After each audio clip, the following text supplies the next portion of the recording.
Hello guys, j'espère que vous allez bien. Bienvenue sur La Doha. It's about everything. Cette fois-ci, on est direction du Cameroun. Et actuellement ici, on va parler d'un échec collectif. C'est pas juste un crime qu'on parle, c'est d'un échec collectif, guys. Ici, on a une petite de 11 ans. Oui, vous avez compris, 11 ans. Donc, une année plus jeune que ma petite nièce, ma petite Alili. Ok? Et ça me fait vraiment comme, oh, cette petite, elle avait toute la vie devant elle, guys. C'est une petite.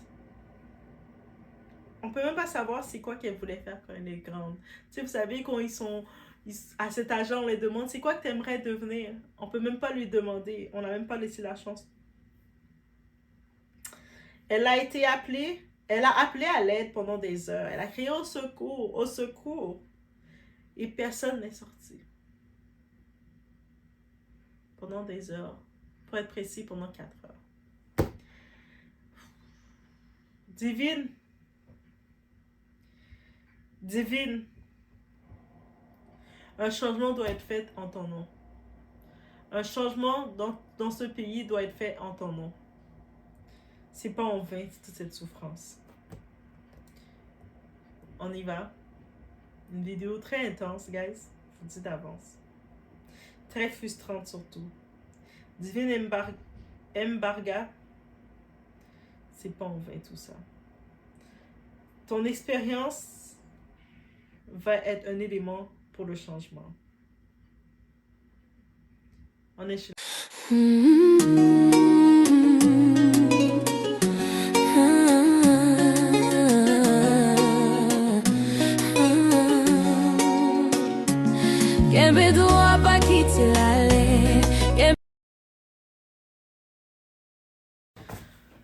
Aujourd'hui, tout le monde va crier justice pour Divine Embarga. N'est-ce pas? Justice pour Divine, justice pour Divine. Mais la vraie question, c'est où étiez-vous pendant qu'elle criait? Toutes les voisins.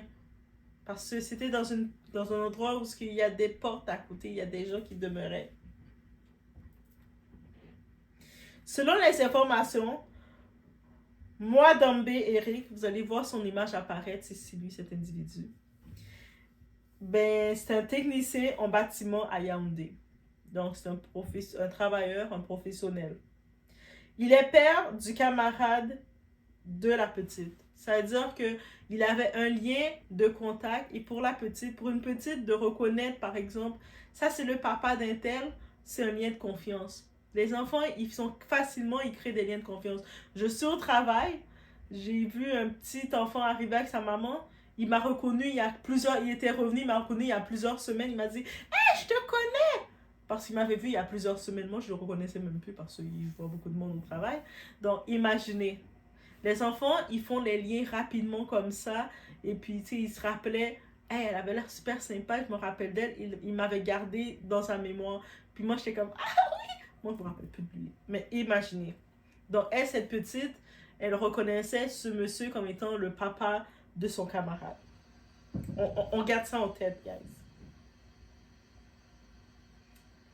Il est accusé d'avoir attiré. Donc, il a attiré la petite. Il a piégé. Et il a détruit sa vie. C'était un homme connu du quartier. Un homme qu'on dit normal. Mais qu'est la normalité? Dans les commentaires, je vous invite à me dire c'est quoi la normalité.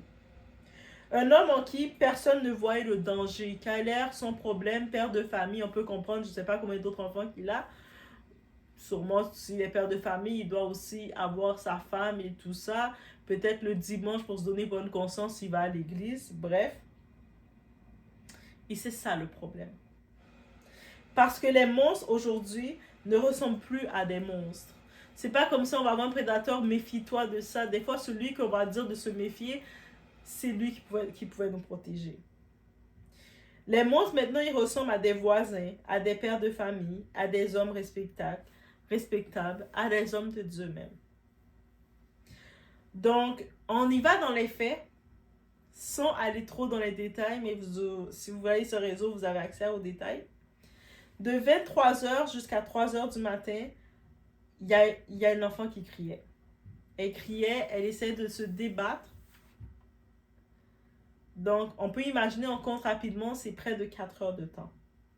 4 heures où quelqu'un aurait pu sortir de chez lui, ou sinon, peut-être pour sa sécurité, appeler les autorités ou appeler quelqu'un. Hey, je sais pas, j'entends des bruits bizarres, j'ai peur, est-ce que tu peux aller voir? Qui aurait pu vérifier, qui aurait pu alerter. Mais rien, rien, rien, rien. On aime ça dire dans notre tête, ce n'est pas mon problème, je ne veux pas me mêler à ça, c'est comme l'histoire entre chez le voisin, ça ne me concerne pas, n'est-ce pas? Jusqu'au jour où ça devient le problème de tout un pays. Un enfant qui crie pendant des heures et personne ne bouge.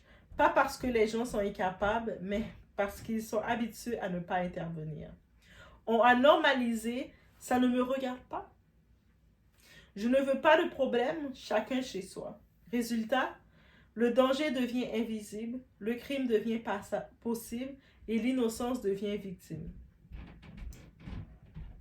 Maintenant, je vais vous parler de la règle du bon samaritain parce qu'elle existe en droit. Être un bon samaritain, ce n'est pas faire des posts après un drame. Rest in peace, peace. Non. C'est agir pendant. C'est comprendre une chose simple. Quand quelqu'un est en danger, tu as le devoir d'agir. Que ce soit avec un appel, même que ce soit tu as un doute ou même un geste. Parce que ton silence peut créer un drame. Et puis, par exemple, c'est sûr que être bon samaritain, tu ne vas pas mettre ta vie en danger. Mais si, par exemple, je suis là, je me promène, puis je vois une femme qui est en face de moi ou un homme, peu importe, qui est en train de... qui est dans une altercation ou un individu qui est en face d'elle, c'est compliqué. Moi, je ne vais pas peut-être me mettre en danger et d'aller essayer d'intervenir parce que je peux être en danger aussi. Mais limite, je prends mon téléphone et j'appelle les urgences, le 911 ou les urgences et dis, il y a quelque chose qui se passe. N'est-ce pas? Il y a eu dans telle intersection, il y a une altercation, je sais, je connais pas, je comprends pas. Donc, et c'est mon devoir de le faire. La même façon que si je me promène, j'ai mon matcha dans les mains. Guys, oui, vous savez d'où aime son matcha. Je suis en train de me promener avec mon matcha et je vois quelqu'un qui est à terre avec une plaie ouverte, avec du sang, presque inconscient. Je peux pas faire. Je ne te vois pas. Je dois regarder, appeler les urgences. Regardez si le lieu est sécuritaire, bien entendu pour moi, s'il y a du sang, je ne vais pas mettre ma vie en danger, risquer contamination, quoi que ce soit, on comprend. Mais je dois, le minimum, appeler les urgences pour cette personne. On comprend? Ça s'appelle le devoir d'un citoyen dans une communauté saine. C'est pas moi qui l'invente, guys. Et là, par contre, on imagine que je suis chez moi, tranquille dans ma maison, en train de faire mes trucs. Et là, j'entends dans la porte à côté des cris bizarres, des sons, des choses bizarres. Moi, je suis chez moi. C'est mon devoir. Peut-être que, étant toute seule comme femme, je vais peut-être pas sortir dire qu'est-ce qui se passe, hein? Il y a des bruits bizarres. Je vais pas faire ça. Mais dans mon devoir de bon samaritain, j'appelle les urgences ou j'appelle quelqu'un.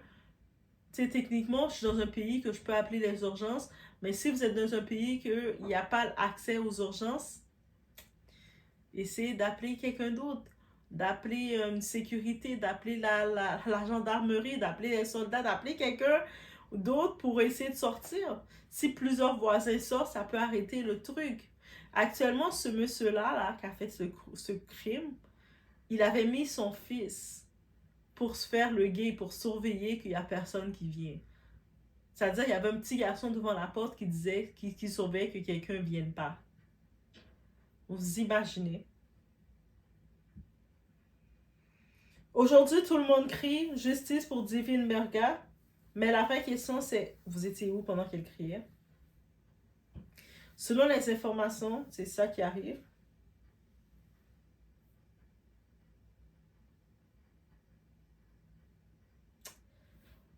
On aime trop se dire ce n'est pas notre problème, bon, on va pas se mêler de tout. Et je peux comprendre parce que Des fois, là, quand tu veux te rentrer dans une histoire, tu peux en sortir mal. C'est pour ça que on utilise le bon discernement, notre gros bon sens. Ça s'appelle le gros bon sens. Le gros bon sens, c'est que tu vas pas te mettre en danger ou tu vas pas faire une action qui va peut-être compromettre la sécurité de toi ou de l'autre personne ou des autres personnes, c'est clair. Mais minimum de rien faire, c'est un crime aussi. Un prédateur n'a pas besoin d'être intelligent, il a juste besoin d'un environnement où personne ne réagit. C'est pour ça que je vous dis, ton silence te rend complice. Toi, tu dis, ah non, il ne faut pas en parler, laisse tomber, mais ton silence te rend complice. Rappelle-toi de ça. Et comme si ce drame ne suffisait pas, j'ai vu des commentaires. Il y a beaucoup en dessous de la vidéo qui sont vraiment. Ils s'oublient ils pensent que l'Internet, à cause c'est sur l'Internet, c'est pas le vrai monde. Mais vous êtes fous. En 2026, il y a des gens qui ont perdu leur job, qui ont perdu leur carrière. Là. Donc, il y a des prédateurs qui ont écrit des choses du genre. Mais qu'est-ce qu'elle faisait là-bas? Le type a géré sa situation. Pardon, on parle toujours d'une petite de 11 ans. Il a géré quelle situation avec une petite de 11 ans? Vous êtes des malades? On ne gère pas un enfant, on ne justifie pas l'injustifiable, on ne blâme pas une victime surtout. Ce genre de discours, c'est ce qui protège les prédateurs, c'est ce qui normalise l'horreur, c'est ce qui crée tout ça, que les gens continuent de faire ça. Et pendant que certains pleurent, d'autres trouvent encore le moyen de dire pourquoi elle était là. Il était à 23 heures, qu'est-ce qu'elle faisait chez elle, ils sont où sa famille? Qui dit que sa famille ne la cherchait pas, ne comprenait pas où ce qu'elle était. Est-ce qu'elle est chez sa tante, elle est chez qui, ne comprenait pas. Voilà le vrai poison. Blâmer une victime, justifier un acte monstrueux, relativiser l'inacceptable, ce n'est pas une opinion, c'est une complicité morale. Le peuple regarde ce dossier, ne doit pas disparaître, ne doit pas être étouffé, ne doit pas être oublié, parce que ce n'est pas juste pour divine. C'est tous les victimes qui sont concernées. On doit les défendre, on doit parler. Le silence, c'est qu'on on accepte ce qui s'est fait. On refuse d'accepter ça, guys. Le silence, ça fait pas du bien, ça détruit. L'indifférence protège les criminels. L'absence d'État aggrave tout. Ce n'est pas après le drame qu'on doit découvrir la compassion, c'est avant. La vraie question, c'est combien d'autres auraient pu être sauvés si quelqu'un avait simplement écouté.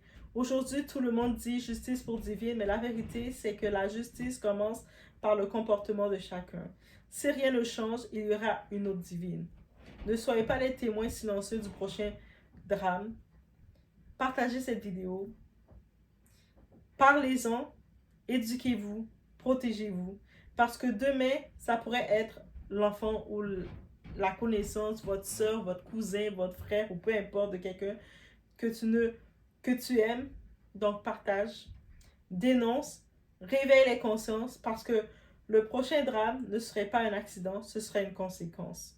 Donc, tu vois quelque chose de suspect, mets-toi pas en danger, mais fais en sorte d'alerter, de dénoncer. On a pu voir que, par exemple, dans le drame qui est arrivé à l'hôpital, là, au Congo, le pouvoir que la vidéo est sortie, on en a parlé sur les réseaux, on a fait le tour, on était scandalisés, ce médecin a été radié.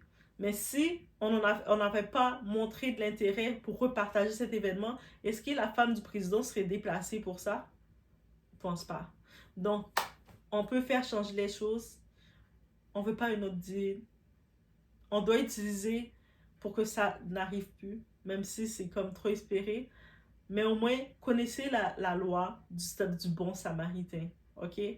On connaît toute la Bible, mais cette loi est inspirée de ça, du bon samaritain. Il y a quelqu'un qui est en danger ou que même si tu n'es pas sûr, tu entends des bruits bizarres. I don't know, what happened? J'entends ça là, je sais pas c'est quoi. Le pire que tu peux faire, tu appelles les urgences, les autorités arrivent, ils vont cogner, ils vont regarder finalement. Non, il ne s'est rien passé, mais calmez-vous. C'est tout. Mais au moins, toi, dans ta tête, tu vas être rassuré. Restez pas chez vous en vous disant « Ah non, je me mêle pas de ça. » Parce qu'en vrai, on est humain, on se mêle de toutes les congosas, de toutes les choses. Mais quand il s'agit de défendre l'autre humain, tout d'un coup, on veut plus s'en mêler. Et puis oui, le profil, on regarde le profil, il ne faut pas se fier juste au profil. Ah, mais il travaille bien dans telle compagnie, c'est un homme, c'est un papa de famille, c'est un homme respectable. Non, il ne faut pas se fier au titre pour penser que c'est une bonne personne. Il y a beaucoup de prédateurs qui sont mariés et qui ont des enfants et qui utilisent justement leurs enfants pour s'approcher de leur proie. Rappelez-vous de ça. J'en profite aussi de dire aux femmes, les mères célibataires, j'en profite de vous dire, faites attention aux hommes que vous laissez autour de vos enfants. Des fois, vous mettez vos enfants dans une vitrine sans même vous en rendre compte. Peut-être, ça veut dire qu'il avait déjà repéré cette petite-là depuis un bon moment. Il attendait le moment de faire qu'est-ce qu'il devait faire avec elle. Je laisse sur ce, guys. Faites attention à vous.